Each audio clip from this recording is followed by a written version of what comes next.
pediatría, ¿ya? Lo más común, es lo que voy a recalcar. Hablemos del nefrótico.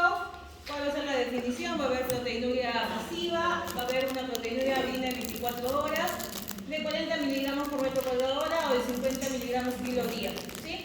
Puede haber también proteína, la relación proteína-creatinina, que va a ser aproximadamente 2 miligramos de la relación, y tiras reactivas, o sea, agarran la orina, hay unas tiras especiales, la colocas, y si tienen más de 3 positivas, va a ser indicador de nefrótico. ¿Ya? Acá está la cantidad de interpretación de las tiras, por ejemplo, si es 3 cruces, por decirlo así, 3 cruces, entonces nos va a dar una definición o nos va a decir que es positivo para el síndrome nefrótico.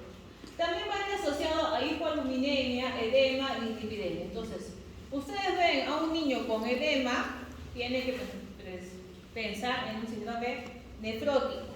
Y para eso tienen que pedir proteinuria en 24 horas para ver. Si no pueden juntar en 24 horas y quieren tener un diagnóstico más rápido, pues pueden hacer relación proteína-creatinina o la tira reactiva. ¿Ya? Listo. Esta va a ser la epidemiología. Lo más común que yo quiero que ustedes sepan es que la manifestación clínica más frecuente de esta glomulopatía primaria no inflamatoria va a ser la de cambios mínimos. Glomerulonefritis de cambios mínimos es la causa, acá está, más asociada con el desarrollo del síndrome nefrótico en pediatría. Esta es pregunta de examen porque si me pregunto eso, no se equivoca. De cambios mínimos es la que nos va a dar el síndrome nefrótico en pediatría. Lo demás lo pueden leer, pero no es frecuente, ¿ya? En cambio, la glomulonefritis primaria, la que predomina, es la de cambios mínimos. Eso quiero que sepan. ¿A qué se debe de que pasen las proteínas que normalmente no deberían pasar, no? A que hay una alteración en los podocitos, también es pregunta de examen. ¿A qué se debe la disfunción del podocito de la barrera de filtración del glomérulo? ¿Ya? Además, también tienen que saberlo, pero principalmente hay una lesión aquí en el podocito y eso permite que pasen las proteínas. Listo. La clasificación, vamos a ver si va a ser, por ejemplo, congénito, si es menor a 3 meses, si es infantil, de 4 a 12 meses, de la niña es mayor a 12 meses, o según la etiología se va a clasificar, como ya hemos dicho, primaria, idiopática o secundaria, dependiendo. Y también según el manejo, si es sensible o resistente a esteroides. ¿Ok? Entonces, el síndrome nefrótico primario es definido por la ausencia de una enfermedad sistémica que esté ocasionando este síndrome, ¿no? O algún fármaco etiológico que podamos asociarlo a esta patología. Aquí tenemos la clasificación, secundarios y congénitos. Secundarios, por ejemplo, asociado, ¿no?, a algo identificable que haya causado alguna lesión glomerular, como infecciones como el virus de la inmunodeficiencia humana, sífilis, hepatitis B, toxoplasma. Tenemos también tan conocido el lupus, ¿sí? O algún otro tipo de asociados a algún otro tipo de cáncer. En el caso, por ejemplo, de pediatría, más común es en la leucemia, ¿ya? Congénito, en este caso ya hemos dicho que es pacientes menores de 1 año, de los cuales el 85% de los niños presentan manifestaciones clínicas en los 3 primeros meses y suelen asociarse a algún tipo de mutación genética. ¿Cuáles son las manifestaciones clínicas? Va a llegar un niño así, con edema de cara, edema de miembros inferiores. Usted ve un niño así, piensen en un síndrome nefrótico, ¿ya? Puede ser variable, pero mayormente te llegan así. Presentación clásica del niño es entre 3 a 9 años, con edema periorbitario y en miembros inferiores. Otros pueden presentar sin un signo clásico, pero sí va a haber edema con proteinuria en rango nefrótico, por eso es importante, ven esto y tienen que pedir la proteinuria, ¿ya? Y la presentación del síndrome nefrótico puede ser en algunas ocasiones seguir a alguna enfermedad reciente, como una infección del tracto respiratorio superior. Usted les pregunta, ¿ha tenido un proceso respiratorio hace unas semanas? Te van a decir sí. Entonces lo pueden asociar, ¿ya? Esto va a ser gradual, va a ser perceptible cuando la retención de líquidos excede el 3 a 5% del peso corporal. Y bueno, puede llegar incluso a una nasarca, a una citis, a una efusión pleural o pericárdica. Pero normalmente les llegan así, ustedes les llegan así, derívenlo, ¿ya? Tienen que derivarlo a un hospital. No le den de alta, van a pensar, no, le picó un zancudo. Porque a veces llegan, diagnóstico diferencial, ¿no? Picado de mosquito. Y justo le pico a los dos lados, qué raro, ¿no? ¿Cuánto podemos hacer diagnóstico diferencial viendo esta carita?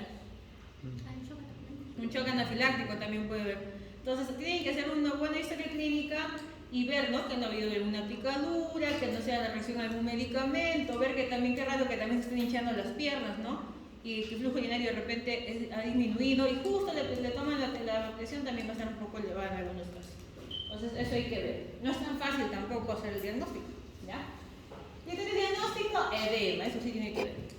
Proteinuria nefrótica mayor a 40 miligramos por metro cuadrado de superficie corporal por hora, o mayor a 300 miligramos por decilitro, o 3 cruces en una tira reactiva, lo mismo que hemos dicho inicialmente. En un niño sin control de esfínteres hay que ver el cociente de proteinuria creatinuria mayor a 2 miligramos por miligramo. También podemos utilizar una aproximación a 24 horas con el siguiente fórmula, pero para que no se complique, basémonos en esto. Proteinuria, creatinuria cuando el niño no controla esfínteres, y cuando pedimos una proteinuria nefrótica mayor a 40 miligramos por metro cuadrado o mayor a 300 miligramos por decilitro, es un... ¿qué es? Nefrótico, ya está. También hipoalbuminemia, menos de 2.5 gramos por decilitro, hiperlipidemia con el colesterol total es mayor a 200 y triglicéridos igual es mayor a 200. Entonces hay que pedirle orina, hay que pedirle albúmina, hay que pedirle colesterol y triglicéridos de este niño. ¿Ya? Listo. Manifestaciones, como ya hemos mencionado, puede ir agregado hipertensión. Es poco común en enfermedades de cambios mínimos, pero puede presentarse. Hematuria, ya hemos dicho también hiperlipidemia, mucha coagulación, rápidamente se coagulan esas muestras, no va a llenar como un niño normal, no va a querer comer, irritabilidad, dolor abdominal, pero de cabeza el edema, ¿ya? Plan de trabajo que le vamos a pedir: examen de orina, orina al azar, la proteinuria, creatinina, colesterol, urea, triglicéridos, albúminas, electrolitos, hemograma completo, una eco renal, una radiografía de todas para ver si no hay derrame pleural o pericárdico, ya cuando vemos al niño que está en anasarca.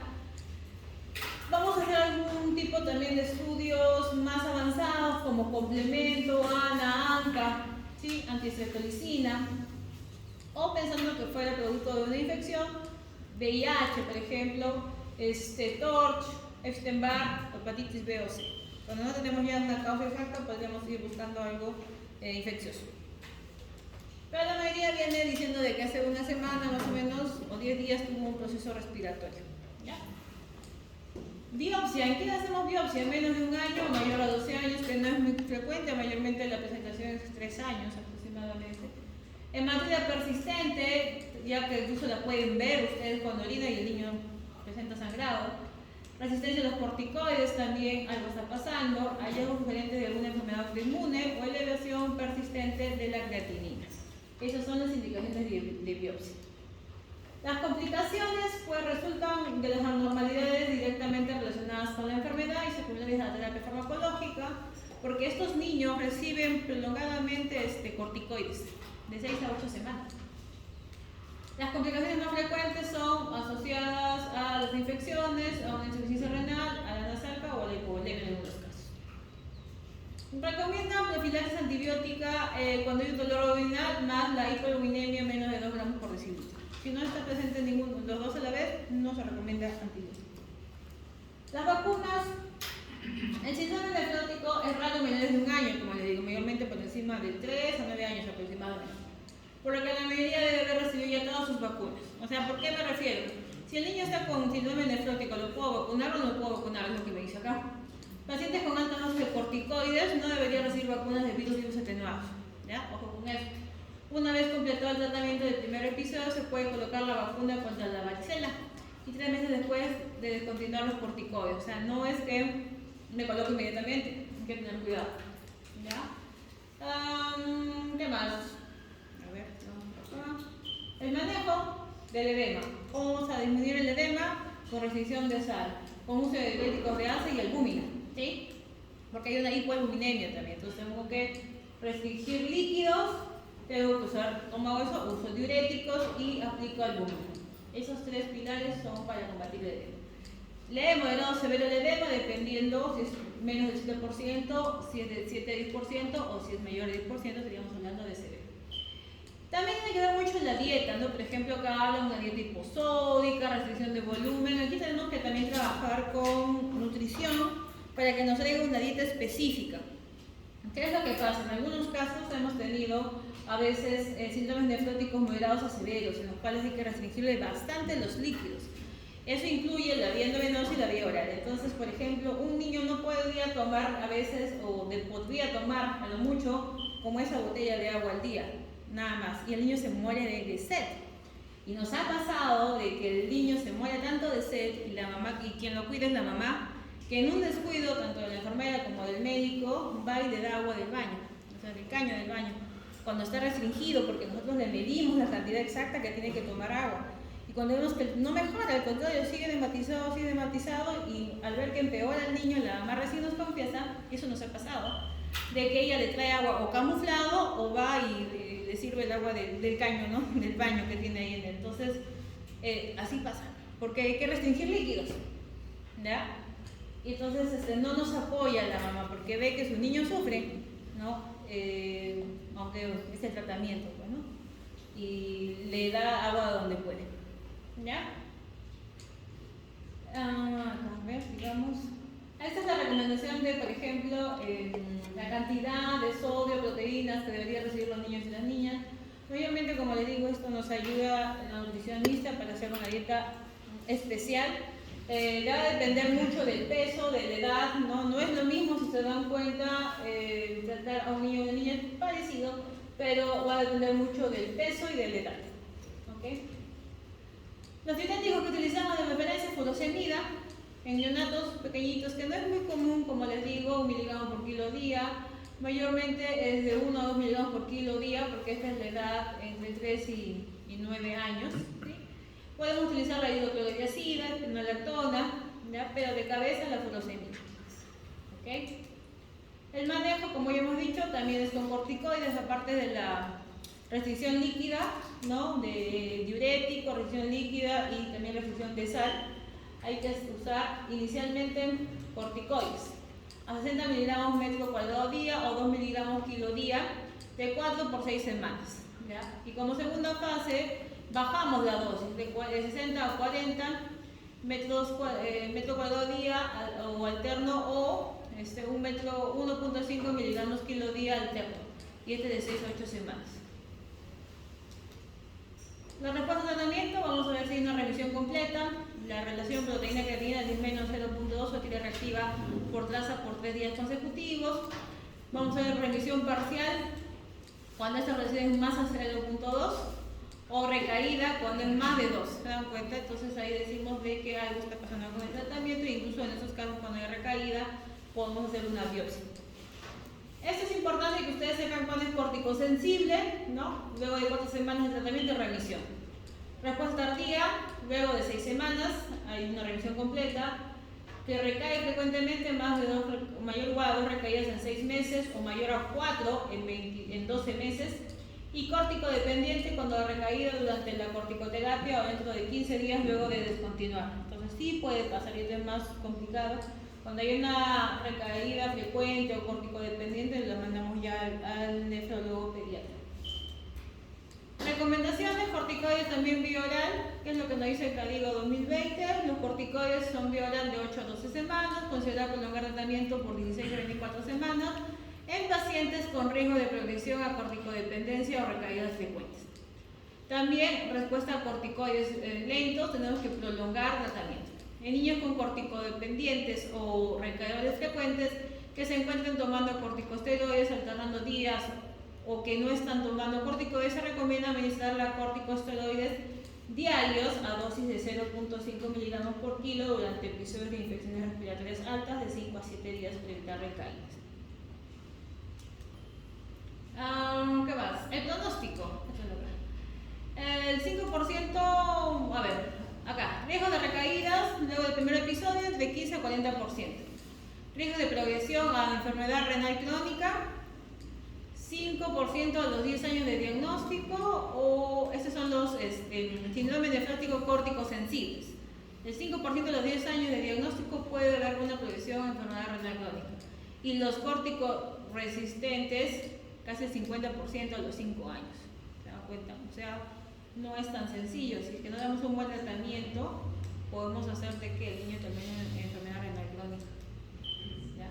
Listo, entonces del nefrótico hemos hablado. Ahora vamos a hablar del nefrítico. Aquí va a haber edema, liguria, proteinuria también. Se va a agregar sobre todo la hematuria en estos casos, ¿ya? Es importante. Va a haber cilindros hemáticos o hematías dismórficas en el sedimento urinario, cosa que va a ser poco menos frecuente en el nefrótico, ¿ya? Va a haber también disminución del filtrado glomerular, hipertensión arterial, es más frecuente acá. Y se ha asociado a formas de presentación de glomerulonefritis aguda postinfecciosa, sobre todo asociado a infecciones estreptocócicas. Entonces, la causa más común de síndrome nefrítico es por una infección aguda por glomerulonefritis postinfecciosa, ¿sí? Y en nefrótico era a cambios mínimos. En cambios mínimos en nefrótico y en nefrítico por una infección, en este caso estreptocócica. Esa es la diferencia. Igual aquí la epidemiología va a ser entre 9.5 y 28.5 por cada 100.000 individuos. Más común, si es en adultos también, van a ver en los adultos mayores que pueden presentar también, y en el rango de 5 a 12 años. ¿Ya? Lo más probable es que en este caso la glomerulonefritis postinfecciosa va a haber una formación de inmunocomplejos y eso va a causar el depósito de antígenos de estreptococo, lo cual va a condicionar a que se produzca el síndrome nefrítico. Hablan mucho de la proteína M, ¿no? Que podría ser el responsable quizás de esta patología, pero todavía está en estudios. Algunos niños con síndrome nefrítico pueden ser asintomáticos, ¿ya? Pero le damos un examen y va a salir hematuria microscópica, no como esta, ¿no? Pero sí microscópica, ¿ya? Va a haber también hipertensión e insuficiencia renal en algunos casos. Entonces, hematuria con hipertensión, vamos a pensar en nefrítico, ¿ya? Antecedentes de infecciones de estreptococo del grupo A, también en la faringe, entonces más vamos a nefrítico. Edema generalizado también puede aparecer en los 2/3 de los pacientes, ¿ya? Hematuria, que ya hemos dicho, inicialmente puede ser microscópica, pero hay un momento de que va a ser macroscópica. Si llega un niño edematizado, presión alta y con orinando que se observa sangre, piensen en nefrítico, ¿ya? Las pruebas específicas, los análisis de orina para ver hematurias, para ver los hematíes dismórficos, es lo que vamos a encontrar, o con cilindros hemáticos. En la mayoría podemos encontrar estos hematíes, ¿ya? Complemento, bueno, van a pedir en algún caso complemento 3, porque también puede estar asociado a algunas causas inmunes. Cultivos en algunos casos, hay que pedir también serología, que es importante, ¿ya? Casi es lo mismo que se pide en el nefrótico, como pueden ver. Para la imagen, bueno, utilizaremos ecografía para ver si hay alguna alteración en la estructura renal o alguna posible complicación. Vamos a ver el tamaño del riñón también y una biopsia renal en la cual incluyen siempre y cuando hay un deterioro rápido de la función renal, entonces habría que hacer en este caso una biopsia. Diagnóstico, el antecedente de la infección, que he tenido la infección del estreptococo grupo A. En la faringe 1 a 3 semanas o en la piel de 3 a 6 semanas con hallazgo compatible con nefritis y disminución de los complementos. El retraso en el diagnóstico es habitual en los casos en que la hematuria es microscópica y en los casos en los que no se tiene claro el antecedente. Como digo, parece fácil, ¿no? Pero hay que hacer una buena anamnesis. Son excepcionales los casos en los que se diagnosticaron por la biopsia renal. Ahora, no todo niño que viene con edema, con hipertensión y con hematuria macroscópica lo van a estar biopsiando. ¿Ya? Hay que ver eso. Manejo, no hay un tratamiento como el nefrótico, un tratamiento específico. pero sí recomiendan que deberíamos tratar como si estuviéramos tratando una infección por estreptococo del grupo A. Restricción de líquidos y sodio para dejar al paciente en dieta absoluta en 12 a 24 horas de ingreso. Se inicia el balance de cual tiene que ser negativo y continuando posteriormente con ingesta de agua según la diuresis, o sea, ingresa lo que sale. Lo que orina es el líquido que voy a dar, ¿ya? ¿Qué más? Si existe oligonuria, está indicado los diuréticos de asa como furosemida de 1 miligramos kilo con un máximo de 40 miligramos. Si hay hipercalemia, también hay que restringir en este caso el potasio, tanto en la infusión como en la dieta. Y si no orina, pues no tengo que ponerle una dieta rica en potasio ni tampoco un endovenoso con potasio. Los pacientes pueden presentar encefalopatía hipertensiva en algunos casos. Se procede a reducir la presión arterial como en las urgencias hipertensivas de forma lenta. Acuérdense, en niño con hipertensión tampoco le puedo bajar la presión bruscamente. ¿Ya? Creo que eso es todo. La evolución generalmente es bastante rápida. La diuresis típicamente empieza a mejorar en una semana y la creatinina vuelve a valores normales en 2 a 4 semanas. Demora un poco más. La hematuria se tiende a resolver de 3 a 6 meses. Hay que explicarle eso a la mamá que todavía va a seguir sangrando, ¿no? O va a haber sangre en la orina. En general, el grado de proteinura se correlaciona con números de depósitos subepiteliales y la mayoría tienen un pronóstico favorable. Listo, eso es todo. Ahorita la bibliografía ha sido rápido.